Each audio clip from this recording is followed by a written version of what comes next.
Welcome back, viewers. As you can see, got all the timber on. I'll just flip it over for you and show you the deck.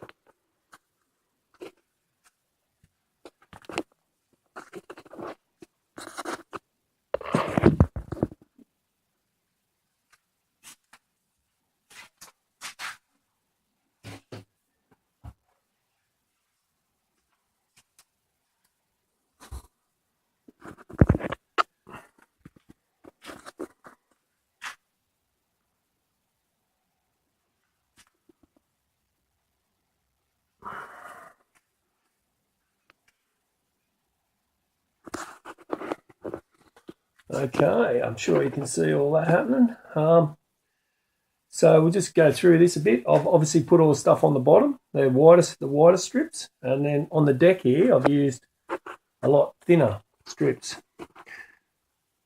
I use the thinner strips mainly so you can get it over the curve. So, you know, I don't know if you can see that there. So the thinner pieces curve over. I've actually used a couple of real little skinny ones here, which I had some scrap left over. I've used that. So I've rolled that all over. That all rolls down nice around here. Obviously, it's all got to be sanded over, smoothed off.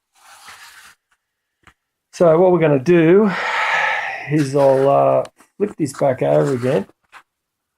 Hang on. Put him back up there. I'll flip him over.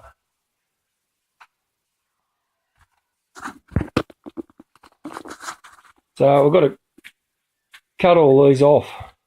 Obviously, we've got to cut them off. So what I use is this little baby here. I've got a Japanese pull saw, quite sharp, easy to use, and we'll cut them off, trim them up pretty close. After I use the Japanese pull saw to cut all them bits off, like along here, we cut all them off with the Japanese pull saw, and then I obviously use a block plane. And then I use that block plane to get it a lot closer, nice and sharp. Just remember, your planes have got to be nice and sharp or you'll just tear the timber. And then I'll use the sander block after that, which we'll go back into now. Put it up on the edge. So we end up with this edge here, and we'll take a block, a block like this, and we'll just run that over there, clean all that up once we've cut all the bits off. Okay, put that back. Righto, it's all a bit rough this, I know, but that's the only way I can do it. I'm here by myself. Righto, so when you put the clamps on, sometimes with your clamps, you'll end up, some of your clamps might leave tiny little dents, like here. I don't know if you can see that. There's little tiny dents there. They're only very minute. So what we can do there to fix that up is we take a wet rag, put that on, put the wet rag on, get our trusty iron, and iron them out.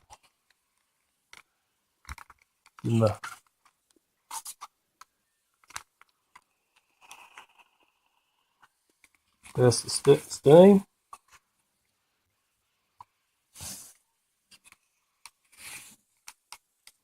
Iron them out like so.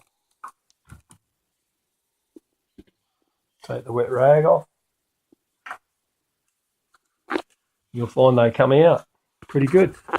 I mean, if you get any dents at any time when you're making it, like it might fall off the rack or something, and put a few dents in, the old wet rag and the steam iron works really well.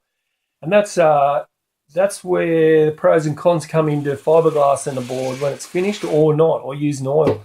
I prefer to use oil I've just painted glass on them before, but I really like to use oil. The main reason being is that if you do get any little dents, any little depressions or anything like that, you can actually steam them out, the little dents out. They come out quite easily. Sometimes if you get a little dent there, I've noticed that just having it in the water and a hot summer's day and stuff, surfing, a couple of weeks later, I was sort of looking for the dent and they've disappeared. So the timber swells back out again. So, and if you fiberglass it, if you put any fiberglass covering it, you can't do that anymore. So, it's pros and cons. If you want to fiberglass your board, entirely up to you. I'm not quite sure. I haven't decided yet whether I'm going to fiberglass this, put fiberglass finish on it or not. I don't use cloth. I just paint it on. Or do the oil finish. So I can show you a couple of boards. Like this one here, a lot shinier. Got the fiberglass painted finish. And this one over here has got the oil finish. This one. So not quite as shiny. It's still quite nice looking.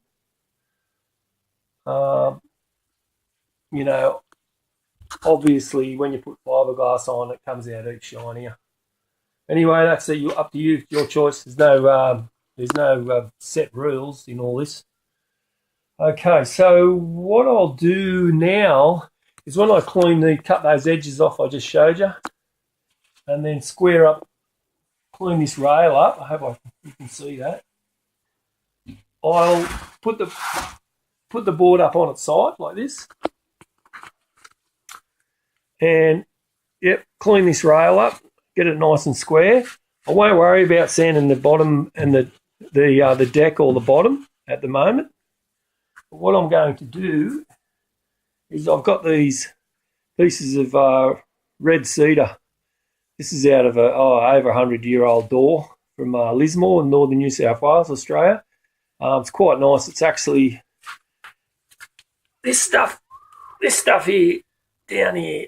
This is that when you put resin on it, and actually this stuff here is very similar. This comes from Bellingen Valley, a little bit further south.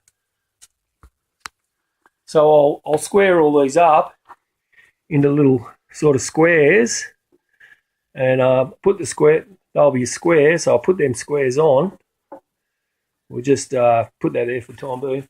And then I'll get some thicker Paulownia strips, and I'll run along here down, and we'll steam them off. So they're what I like to call rail bands. So we'll set those rail bands up. So this board here I've shaped up. So I'm hoping I only need two rail bands. So I'm going to put a solid square pieces of cedar in there. And I might do some fancy stuff around the tail. I'll put a nose and tail block, but I might do some little lines, some little dots like we had on that. I showed you on that. Actually, I'll show you if you want. So those little dots along there. It's easy. They're short and not real long, and you can just wrap them around curves quite easy. I'll have to semi-steam these rail bands.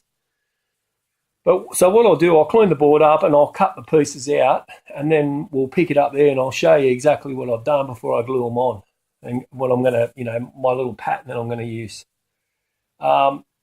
So yeah, that's about it for the time being. I'll go back into working again and get it cleaned up, and we'll pick it up in the next episode.